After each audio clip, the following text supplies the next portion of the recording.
Hello and welcome to Experience Recovery Conversations. Round three, our lockdown three conversations are about the people that have taken hold of the guidance, taken hold of the decisions made at much higher levels and are actually implementing it on site, motivating their teams or delivering them themselves. And I'm really honoured to be joined by Dan Goodwin. Dan, can you give us a quick intro? Tell us who you are, what you do and where you do it, please.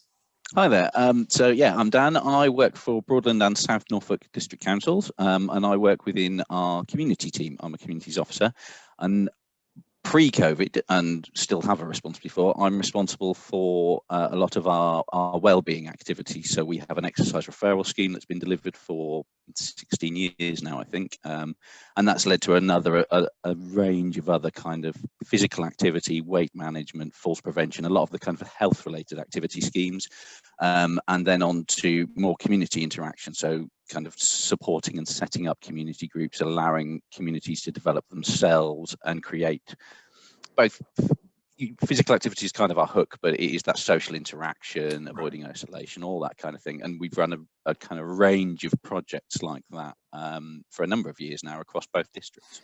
Okay, for people who don't know the area, give us a little bit of a feel. From my knowledge, because our office is very set, but it's quite rural. There seems to be a spread of population in different places, but there's also some concentrations of deprivation and things like that. Is that right? Yep, absolutely true. Yeah, Broadland I know very well. I've been here, worked here for a long time, and it's you've kind of got a number of market towns and then a very big rural expanse and a little bit of the urban fringe around Norwich. So you've got that real mixture of kind of concentrated population and then very sparse population. Overall, it's not a particularly deprived area. However, there are very isolated pockets, and that's a real local level. It's almost street level kind of work. Right. And that is reflected in South Norfolk as well. We have a similar kind of structure to it there. It is very rural. It's difficult to get around the districts. So I think Broadland from one end to the other going across it is something like 65 miles. So it's a fairly hefty drive. So to offer things centrally is very difficult. There are some leisure centres in South Norfolk, but to kind of replicate that is tricky. So we've very much gone down the local provision model over the years and tried to put it within people's reach, so they don't have to have the transport issues of having to get a bus into Norwich and then a bus back out again or across the towns, that kind of thing. Okay, absolutely. So do you, because you were recommended for me to talk to you by Refer All, who have done some really good work in sort of helping you organise those types of schemes and measuring those types of schemes. Just give us an indication of how you measure your impact. What's the outcome measure of the services that you deliver? So we, first and foremost, it's bums on seats. It's very much numbers that we can deal with. We kind of, it's really looking, so the vast majority of our kind of primary load, the exercise referral, the falls, that kind of thing, is health referrals. It's clinical referrals from a health source. So it's looking to really take the pressure off that system where we can. But then we're actually measuring their attendance, their progress over a 12-week period. Essentially, we're looking to minimize their risk, and that's the kind of thing that we're looking to measure. So they may not lose a large amount of weight, they may become a little bit more active, but one of the key things is, are they less inactive? Are they sitting for less? So are they really looking to reduce their risk factors of further complications of increased health trauma? And then we can actually put a kind of quantifiable figure to that and actually work out whether we're saving the NHS money. Brilliant. So that becomes then the social return on investment, those types of things that we're becoming more familiar with. Okay, so March 19th hit, we've got told we're in lockdown. What did that mean to you and your service and your team? First and foremost, it was enabling people to get home and work from home.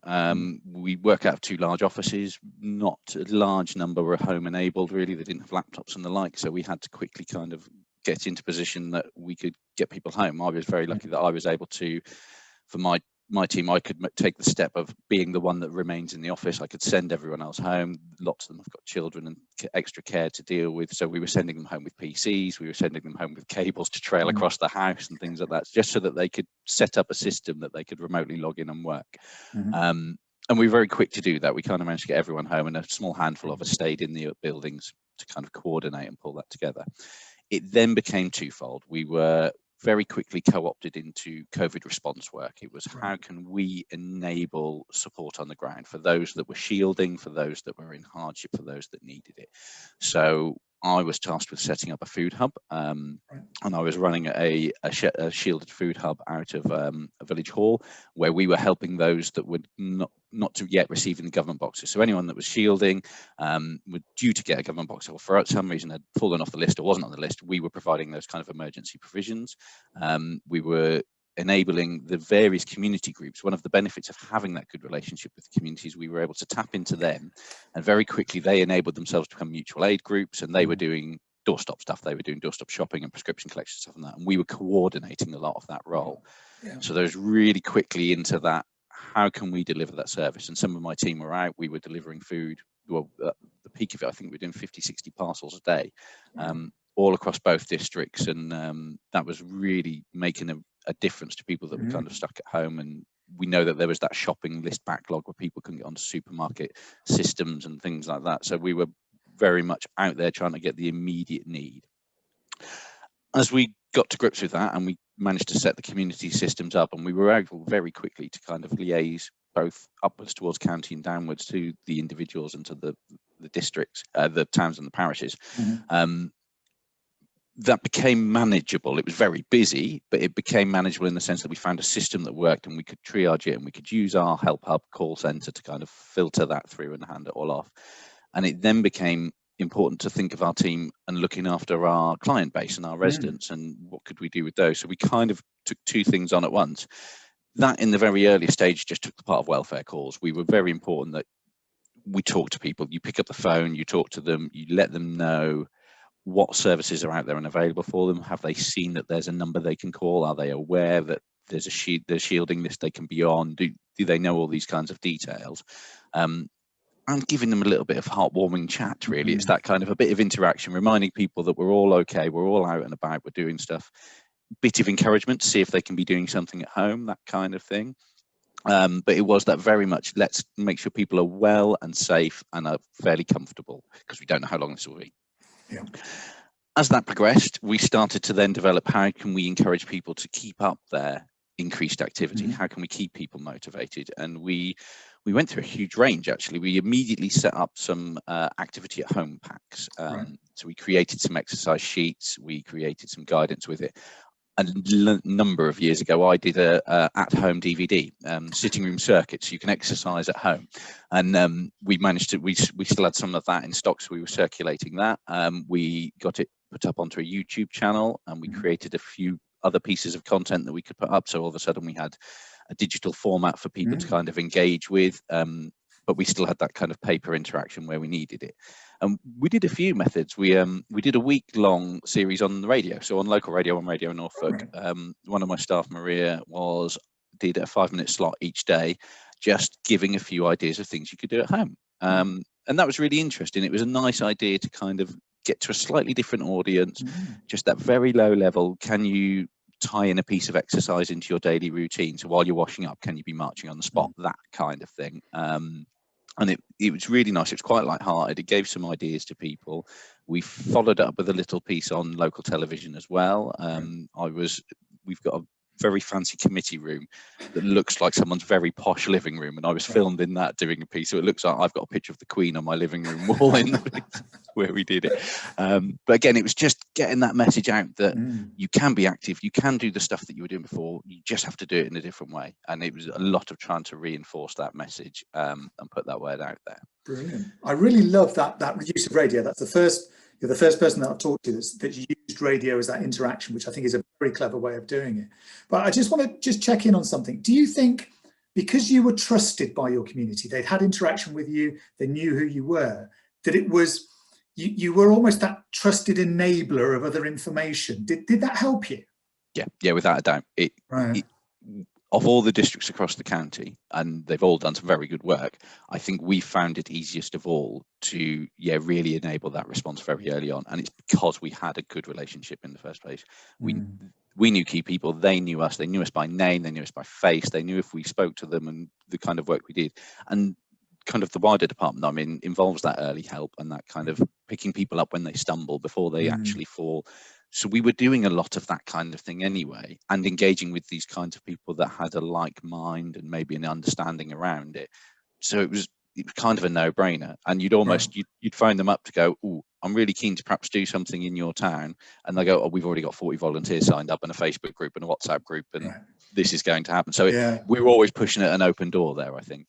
And did it work the other way as well with the partners? You know, when you got involved with the emergency element of it, that actually you've already got relationships with the CCGs, with the GPs, with the public health, etc. So was that an easier ask as well? Yeah. Again, I think that's the case, particularly through having the health work that we've done over the years and the health partnership, both through early help, through the projects that we run. We have good interactions, both at surgery level, right the way through to senior CCG and public health level.